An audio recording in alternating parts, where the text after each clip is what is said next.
Hari demi hari, waktu demi waktu berjalan.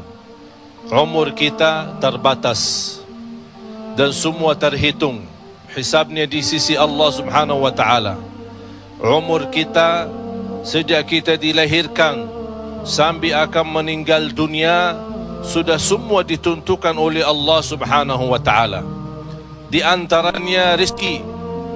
Malah rezeki itu salah satu rahasia Allah Subhanahu wa taala, dan Allah Subhanahu wa taala sendiri yang mengaturkan rezeki manusia. Bukan hanya rezeki manusia, bahkan seluruh makhluk Allah di muka bumi. Wa ma min dabbatin fil ardi illa 'ala Allahi rizquha. Setiap makhluk yang berjalan di muka bumi, Allah Subhanahu wa taala yang mengaturkan rezekinya. Walaupun rezeki kita sudah ditentukan oleh Allah, tapi sebagaimana kata Amirul Mukminin Umar bin Al-Khattab radhiyallahu an, "Inna as-samaa'a la tumtiru dhahaba." Ketahuilah langit itu tidak akan menurunkan hujan emas. Walaupun rezeki kita sudah ditentukan dan ditakdirkan oleh Allah Subhanahu wa taala, tetap kita punya kewajiban untuk berusaha. Allah Subhanahu wa taala menerangkan banyak di dalam Al-Quran, "Fa-idza qudiyatis shalah fantashiru." Bergeraklah, berjalanlah, berikhtiarlah, berusahalah. Fantashiru fil ard wabtaghu min fadlillah. Carilah karunia Allah, anugerah Allah, rizki Allah. Orang mukmin yang percaya kepada Allah dan senantiasa dia berikhtiar dan berusaha, tetap memiliki keyakinan, menggantungkan hatinya kepada Allah Subhanahu wa taala. Itu yang namanya tawakkal qalbu. Bukan hanya tawakal usaha, bukan hanya kita percaya kepada kemampuan diri kita atau kita percaya kepada kecerdasan kita, tapi tetap kita senantiasa memohon pertolongan Allah Subhanahu wa taala. Dan segala amalan itu tergantung niat. Innamal a'malu binniyat wa innama likulli imri'in ma nawa. Kita punya amal, tapi sebelum kita beramal, sebelum kita berusaha, sebelum kita berikhtiar, tolong Bapak Ibu jangan lupa nawaitu. Saat kita mencari nafkah dan rezeki, nawaitu dia untuk apa? Jadikan rezeki itu adalah jembatan yang membawa kita mendapatkan ridha Allah, jembatan membawa kita masuk surga Allah. Itulah nawaitu. Hal-hal kecil dengan nawaitu bisa menjadi besar di sisi Allah Subhanahu wa taala. Ada orang nawaitu dia mencari nafkah dan rezeki, begitu dia mendapatkan rezekinya, dia nawaitu untuk memenuhi hak-haknya, kewajibannya terhadap istrinya, kewajiban terhadap anaknya. Sampai Rasul bersabda, sampai seorang suami suapin istrinya diberikan pahala sedekah. Coba bayangkan, berarti nawaitu itu sangat berarti. Oleh karena itu Bapak Ibu jangan tinggalkan nawaitu. Di mana anda berada, apa urusannya, mau kemana, tolong dihadirkan nawaitu. Karena dengan niat, disitulah akan kita sama-sama mendapatkan petunjuk Allah Subhanahu wa ta'ala.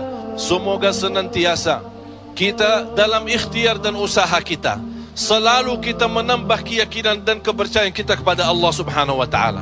Hari ini kita berusaha berikhtiar, menghadapi sedikit kesulitan dan kesusahan, jangan kita berkata, kenapa Allah tidak melancarkan rizki dan usaha saya? Tapi harus bertanya kepada diri kita, apa salah saya? Apa kekurangan saya? Barangkali kalau kita muhasabah diri, oh ternyata hari ini saya merasa susah rizki karena ketiduran salat subuh tadi. Saya merasa malam ini tidak lancar karena saya lupa baca Al-Quran. Saya hari ini merasa tidak baik karena saya ketinggalan salat malam. Inilah muhasabah diri. Al-Imam Muhammad ibn Sirin pernah dia mencela orang, mencaci maki orang. Itu orang miskin. Orang itu tersinggung. Kata Imam Muhammad ibn Sirin, saya menunggu ucapan saya ini, menunggu akibahnya, menunggu balasannya 40 tahun. Coba bayangkan, hanya satu ucapan dia takutin, dia fikirkan, apalagi perbuatan. Bapak Ibu, berapa banyak perbuatan kita salah, berapa banyak kita melanggar aturan Allah, berapa kali kita menjauhkan diri dari perintah Allah, padahal kita semua hafal. Wa may yattaqillaha yaj'al lahu makhraja. Barang siapa yang takwa kepada Allah, akan Allah jaminkan diberikan jalan keluar dari segala kesusahan, dari segala kesempitan. Berarti kalau kita berdoa, kita berikhtiar, kita berusaha, tapi masih kita menghadapi kesusahan dan kesulitan, pasti ada sesuatu yang tertinggal. Salah satu amalan di samping ikhtiar dan usaha kita adalah zikrullah, terutama istighfar. Karena termasuk istighfar adalah salah satu kunci mendatangkan rezeki. Sebaik istighfar itu sepanjang waktu, pagi, siang, sore, malam. Naik motor, jalan kaki, naik bis, mau kemana-mana, tidak keberatan kita membasahi lidah dengan istighfar. Malah ada seorang sahabat Rasulullah sallallahu alaihi wasallam, "Ya Rasulullah, berikan kepada aku amalan yang menjaminkan aku masuk surga." Rasul menjawab, "La yazalu lisanuka ratban min dzikrillah." Basahi lidahmu dengan zikir kepada Allah. Kunci rizki Bapak Ibu adalah zikrullah. Kunci rizki zikrullah, di antaranya istighfar. Allah Subhanahu wa taala menjaminkan dalam Al-Quran di surat Nuh, "Faqultu astaghfiru rabbakum innahu kana ghaffara." Apa manfaatnya istighfar? Yursilis samaa alaikum midrara wa yumdidukum bi amwalin wa banin wa yaj'al lakum jannatin wa yaj'al lakum anhara. Dengan istighfar terjamin keturunan. Dengan istighfar kemudahan rezeki. Dengan istighfar kelancaran usaha. Dengan istighfar kesembuhan dari penyakit. Dengan istighfar banyak kemudahan dan kemuliaan yang kita dapat. Kalau memang ingin ditambah rezeki kita, kalau belum sempat haji, kita ingin berhaji. Kalau kita sudah haji, ingin Allah menambah kita bisa haji lagi. La in syakartum lazim. Jadilah hamba yang bersyukur, karena nikmat Allah memang Bapak Ibu tidak bisa terhitung. Nikmat Allah begitu banyak di setiap waktu dan setiap saat, lahir dan batin. Wa in ta'uddu ni'matallahi la tuhsuha. Oleh karena itu, jangan anda menjadi orang-orang yang mengkufri nikmat, tapi jadilah senantiasa mensyukuri nikmat. InsyaAllah dalam syukuri nikmat dan sabar menghadapi ujian dan cobaan, kita bisa menjadi hamba yang diridai Allah.